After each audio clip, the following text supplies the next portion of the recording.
नमस्कार. नवराष्ट्र नववार्तामध्ये मी दीपक मोरे आपलं सर्वांचं स्वागत करतो. या विशेष कार्यक्रमात विविध क्षेत्रात काम करणाऱ्या मान्यवरांशी आपण चर्चा करत असतो. तर आज आपल्या सोबत आहेत ॲडव्होकेट दीपक पाटील साहेब, उपाख्य दीदा पाटील. आपण यांचा अल्पसा परिचय जो आहे तो करून देणार आहोत. त्याचबरोबर सरकारी वकील म्हणून त्यांनी काम पाहिलेलं आहे, तर दिल्ली येथील सर्वोच्च न्यायालयात देखील त्यांनी वकिली केली आहे. आपण त्यांच्याशी चर्चा करणार आहोत आजच्या विशेष कार्यक्रमात, म्हणजेच प्रजासत्ताक दिनाच्या या विशेष कार्यक्रमाच्या संदर्भात. सर, आपलं नवराष्ट्रामध्ये स्वागत आहे. नमस्कार. प्रथम मी या चॅनलच्या माध्यमातून हा जो विषय त्यांनी काढलेला आहे त्याच्याबद्दल त्यांचं अभिनंदन करतो, कारण ही जनजागृती होणे हे अत्यंत आवश्यक आहे. दुर्दैवाने याबद्दल कोणी विशेष लक्ष देत नाही आणि यांनी विशेष करून या विषयावरला प्राधान्य देऊन एक मुलाखत म्हणून मला बोलवलं, त्याबद्दल मी त्यांचे आभार मानतो. आणि तुम्हाला आज 77वा जो प्रजासत्ताक दिन आहे त्यानिमित्तानं मनापासून तुम्हाला अभिनंदन करतो तुमचं. आणि या विषयामध्ये तुम्ही ज्या अर्थी हे बघताय त्या अर्थी तुम्ही सजग नागरिक आहात ही माझी धारणा आहे. त्याबद्दलही तुम्हाला धन्यवाद.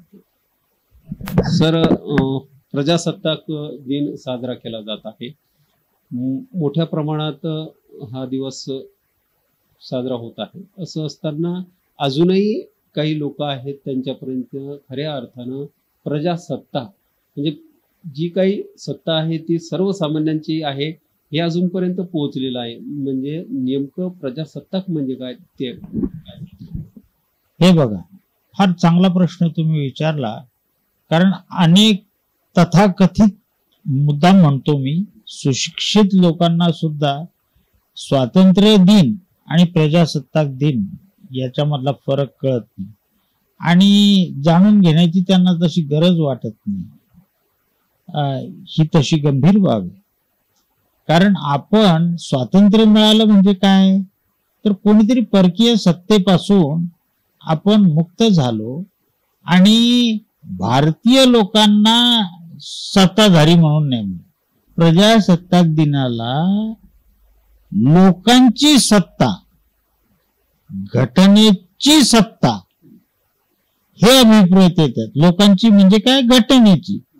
घटनेमध्ये काय म्हटलेलं आहे, घटनेमध्ये त्याची जी सुरुवातीची ज्याला प्रिएम्बल म्हणतो आपण, त्यामध्ये काय म्हटलेलं आहे, we the people of India. म्हणजे आम्हाला घटना दिलेली आहे आणि त्या घटनेनुसार एका व्यक्तीच्या मतानुसार नव्हे, काही 10 व्यक्तींच्या समूहाच्या सारखं नव्हे, तर घटनेने जे काही सांगितलेलं आहे, जी घटना अत्यंत विचारी लोकांनी, त्यावेळेसच्या अत्यंत विद्वान लोकांनी अनेक दिवस चर्चा करून त्याचा पूर्ण खल करून भारतासाठी जगामध्ये त्यावेळेसचे उपलब्ध असलेले जे काही राज्य होती त्यांच्यापेक्षा काहीतरी सरस स्वतंत्र भारतामध्ये भारताचं शान राहील अशा पद्धतीची घटना डॉक्टर बाबासाहेब आंबेडकर या महामानवाच्या नेतृत्वामध्ये त्यांनी, ज्याला आपण घटना समिती म्हणतो, या सर्व लोकांनी त्याच्यावर चर्चा करून, सांगोपांग चर्चा करून आपल्याला लिखित स्वरूपाची घटना दिली.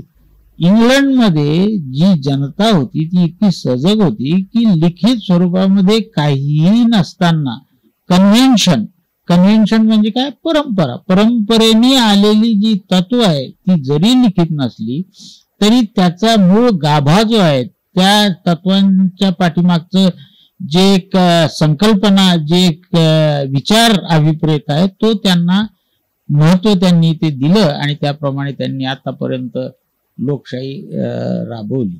आपल्यासारखीच तिथे पार्लमेंट आहे. आपणही पार्लमेंटरी सिस्टम ऑफ गव्हर्नमेंट घेतलेलं आहे. म्हणजे जी आपली लोकसभा, राज्यसभा आहे, ह्या पद्धतीचं एक तो ढाचा आपण तो स्वीकारला. कारण त्यापूर्वी 1935 मध्ये जे जे कायदा होता 1935चा, त्या कायद्यानुसार आपण ते फाउंडेशन म्हणून घेतलं आणि त्याच्यानंतर आपली घटना हे केली. मग घटनेची मर्यादा काय, तर त्याच्यासाठी स्वतंत्र व्यवस्था, न्याय व्यवस्था, सुप्रीम कोर्ट, सर्वोच्च न्यायालय, उच्च न्यायालय ही व्यवस्था निर्माण केली की ज्याच्यावर कुठलाही कंट्रोल हा शासनाचा नाही. पार्लमेंट जरी सर्वोच्च असली एका अर्थाने, तरी पार्लमेंट कशी चालते, ती योग्य पद्धतीने चालते का नाही चालते, हा बघण्याचा अधिकार हा सर्वोच्च न्यायालयाला दिलेला आहे. तर फुले शाहू आंबेडकरांचे जे विचार आहेत, जे की फुले शाहू आंबेडकरांवर प्रभाव कोणाचा होता, हा फ्रान्समध्ये जी राज्यक्रांती झाली, व्यक्तीला स्वातंत्र्याला जे महत्व दिलं, त्या विचारांचा प्रभाव या महामानवांवर पडला आणि त्यांना ते योग्य वाटलं त्या काळामध्ये.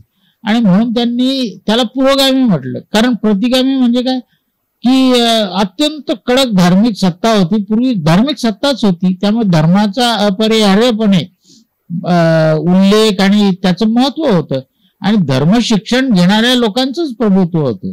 आणि म्हणून त्यांना आपण प्रतिगामी म्हणतो. आपण त्याच्या पुढे गेलो, व्यक्ती स्वातंत्र्य, व्यक्तीला महत्व दिलं. आणि पहा किती मोठी गोष्ट आहे की या देशामध्ये कोणीही लहान नाही, कोणीही मोठा नाही. एक विशिष्ट विचार करण्याची क्षमता, ज्याला